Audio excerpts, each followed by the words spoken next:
Hi, I'm Dubber, I'm the Director of Music Tech Fest, and this is the MTF Podcast. Marcus O'Dare is an author, researcher, academic, music manager, consultant, broadcaster, and an accomplished musician.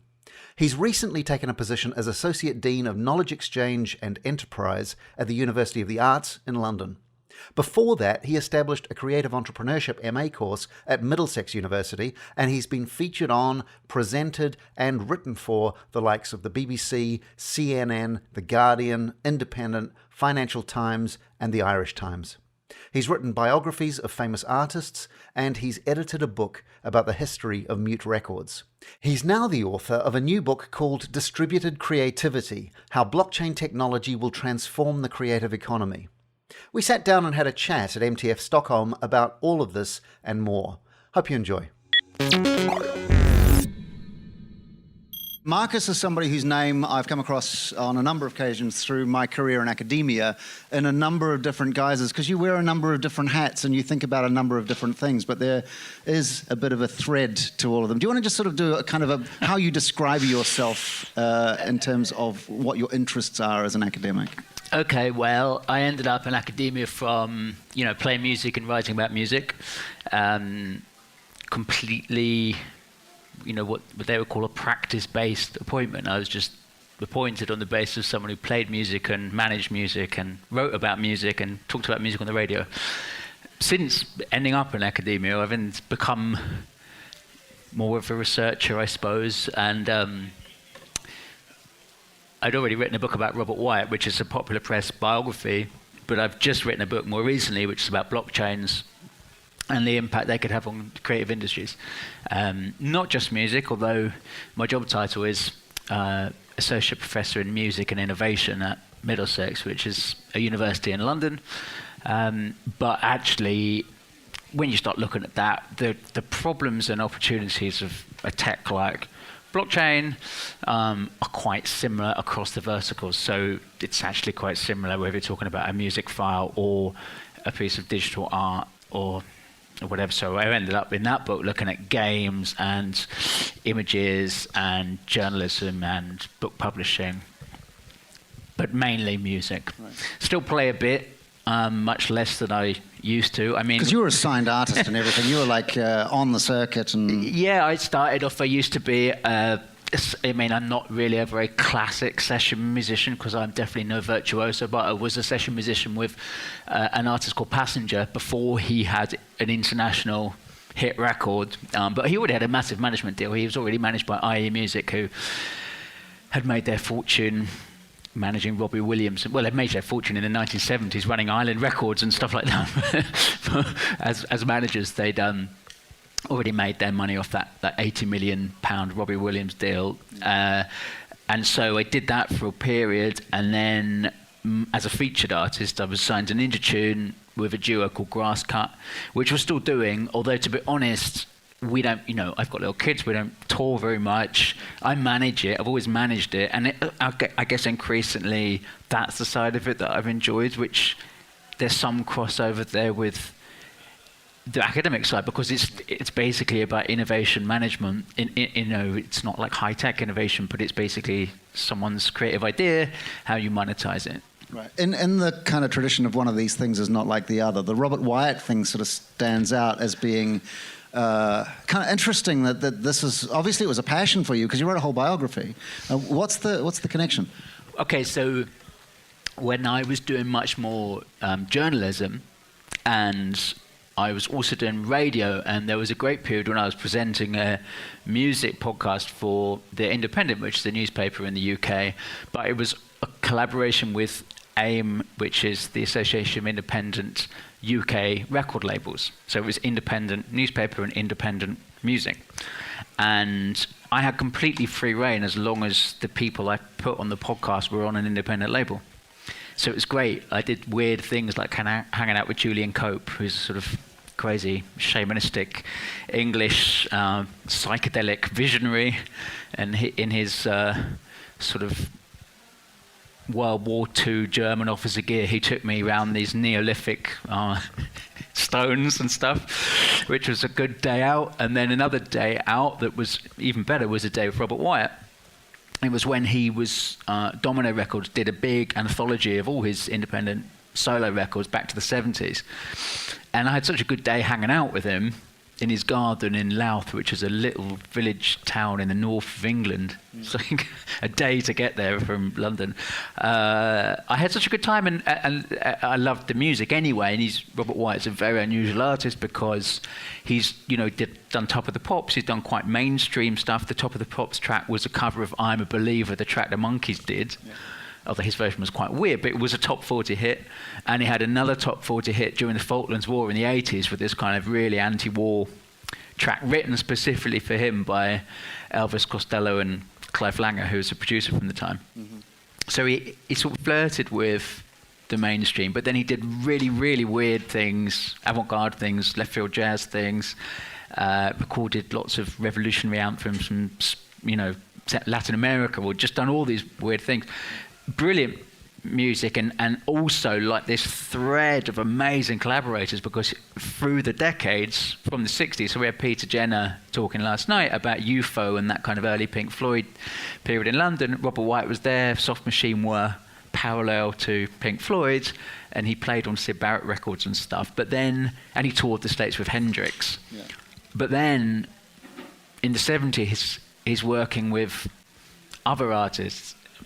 He's working with Brian Eno, or say, and then in the 80s he's working with other writers again, like Paul Weller, and then he carries on. So a lot, he's the same age as Bowie or McCartney or those kind of people, but his career, Bowie's career came back at the end, didn't it, in a sort of brilliant way, but McCartney's career, let's be honest, has sort of trailed off, whereas Robert Wyatt, who was never up there with those guys commercially, but he's working with Bjork or Hot Chip in the last 15 years, and then nothing like that's happening elsewhere. And plus, sorry, that's a long answer, but you said it's a passion. The other thing about Robert Wyatt is there's so much not to do with the music. He's the first person in a wheelchair to play on Top of the Pops because he fell out of a window in 1974 when he was drunk.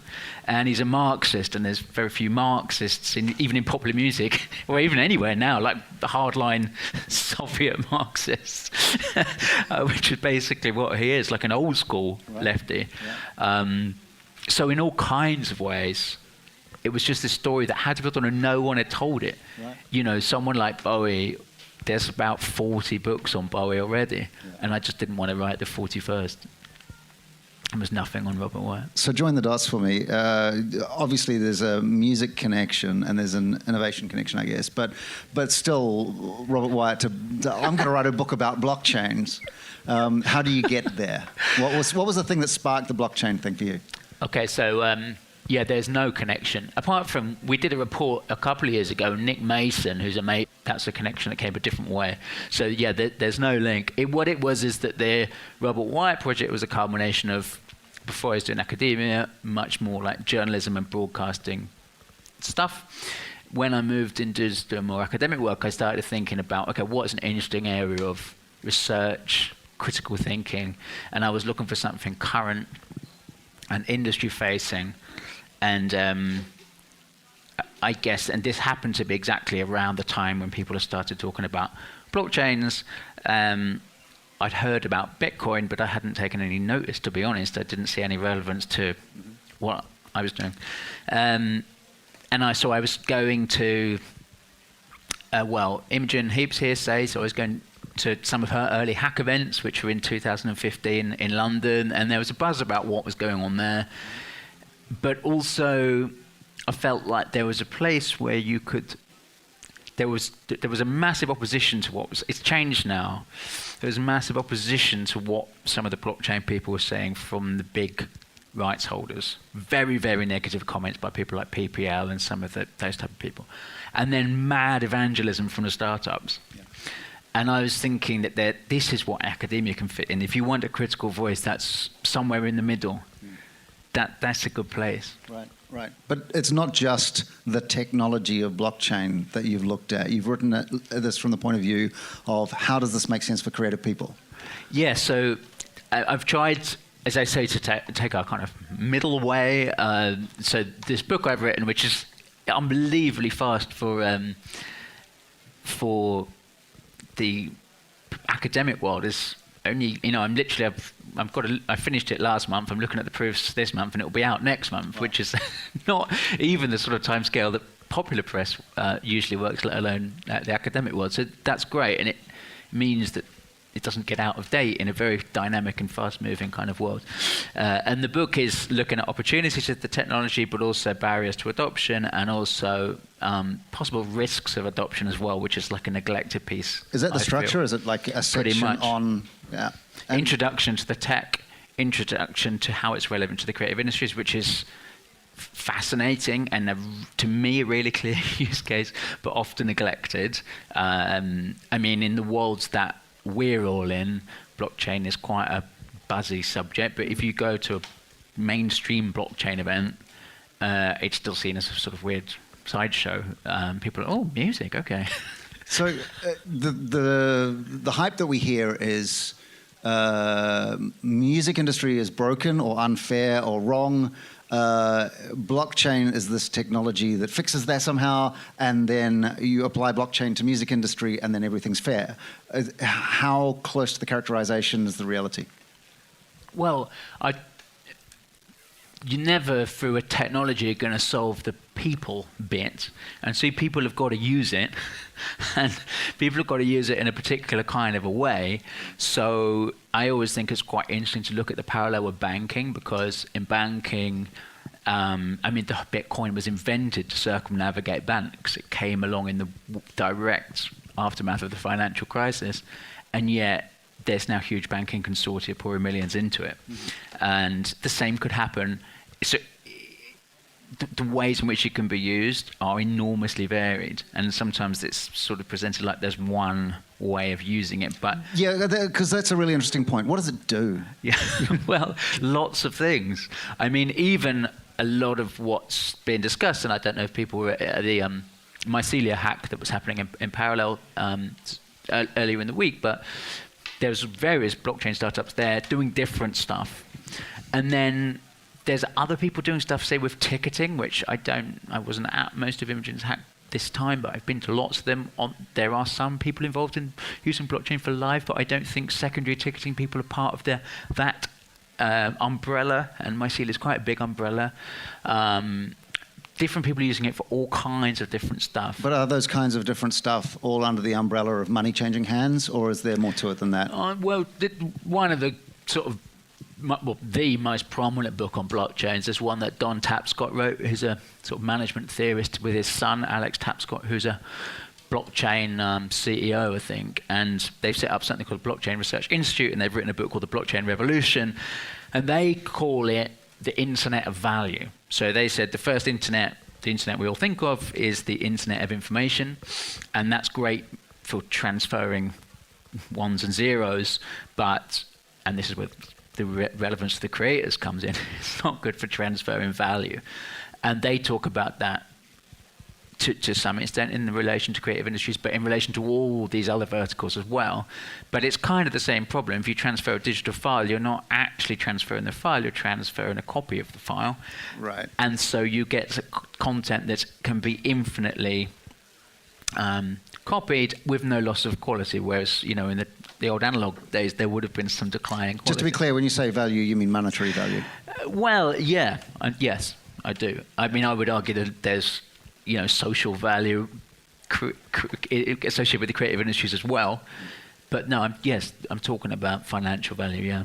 And presumably, if you've written a book, there's a beginning, a middle, and an end. What's the end? What's the, reveal for us? Okay, spoiler alert. Yeah, the end is that, at the moment, blockchains are underperforming technologically. There's massive scalability issues with blockchains. So a lot of the things people are proposing are impossible, although it's changing fast. I mean, even here last night, someone showed me something on his phone, which is not like a different...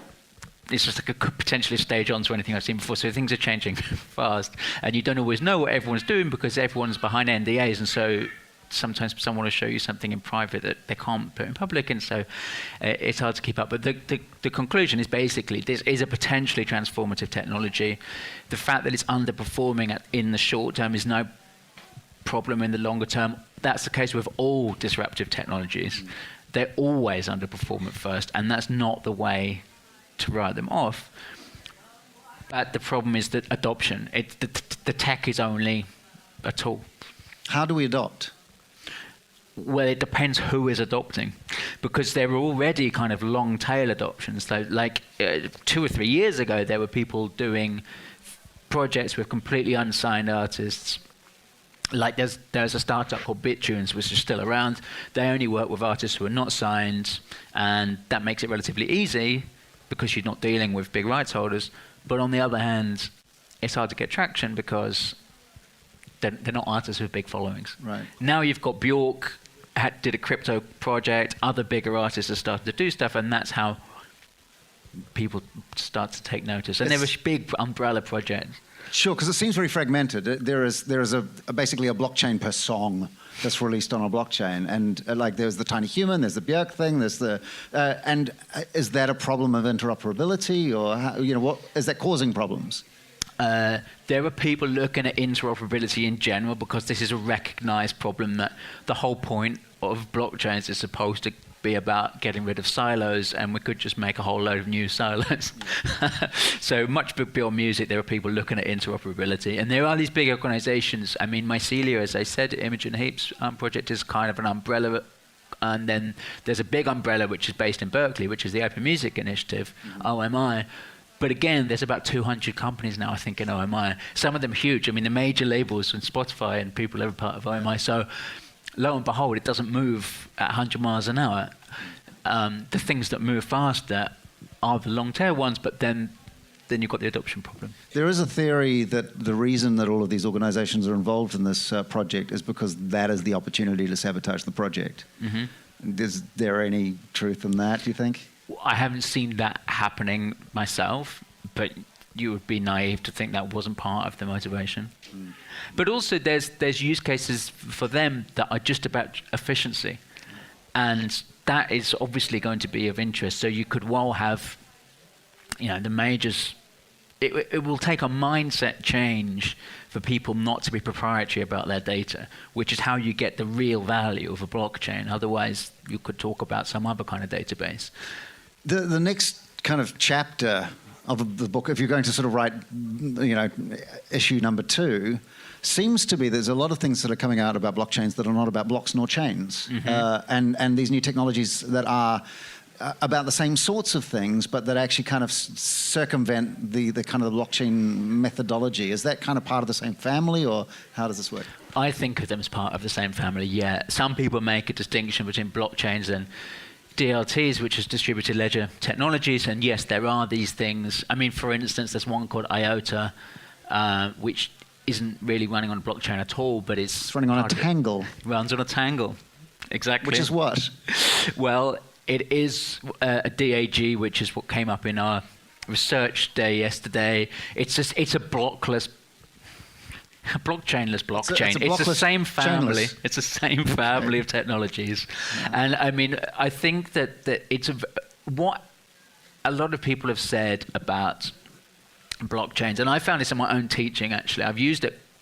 Did an interesting project in my own outside whoever wanted to. Actually, one of the students involved in this is now working for Imogen, so that's like a success story, which I'm proud of. But it was part of my own process of trying to come to understand this. Was anyone who's interested, come to these workshops, and we're going to talk through. And we ended up having academics from computer science who are interested in Bitcoin, academics from music, and students all kind of talking it through from these different angles. And the thing that came up was that it was just a thought experiment to say, imagine you had nothing, what would you build? And imagine you were starting again, clean slate. And the funny thing is that what you end up is something pretty similar to what you have now, because you actually, most of the intermediaries do add value, in my view. This is potentially the end of those that don't, but most of them do. It's just about 2 things. 1, do they take too large a cut? And 2, do they slow up the payment flow too much so that creators are waiting months or years to get paid? So could you just move their position in that value chain? They still take their cut, but everyone gets paid at the same time, instead of this person pays that person and that person pays the next person and so on, and you just have an inefficient system, which if you started to design the system from now, you would never come up with. But historically, that was the way that it's been done. And that has been very valuable just in itself. just to think it through from scratch. Just finally, if there is a metaphor to help us understand blockchains, if we're sort of still struggling with this as a concept, because it is very abstract, for people like me who don't program computers, I kind of get what it is, but I need a metaphor. It's like electricity for, something, or it's like the internet for whatever. How do you describe it to people who, like me, are a bit kind of dumb? Yeah, lots of people have been struggling for this and trying out these various analogies, and I know that coders don't like this one. Technically, it's not quite right, but I still like the Google Docs without Google, because it captures the idea that things are synchronized. There's one source of truth, but it's got that sense of taking out the big corporate middleman. And so, apologies to any coders, but that's the nearest I think that we've got. Okay. Marcus O'Dea, what's the book called? Distributed Creativity. There we go. Thank you very much for joining us today. Thank you. Marcus O'Dea, now running Knowledge Exchange and Enterprise at the University of the Arts in London. His book, Distributed Creativity, How Blockchain Technology Will Transform the Creative Economy, is out now. And that's the MTF podcast. Thanks so much for listening. If you have any thoughts on this or any feedback at all, please do drop me a note. I'm dubber@musictechfest.net. Would love to hear from you. Don't forget in the meantime to subscribe, review, like, post it to Facebook, tweet a link or screenshot, send it on to a friend on Snapchat, Slack it to a colleague, whatever it is you do to spread the word. Much appreciated.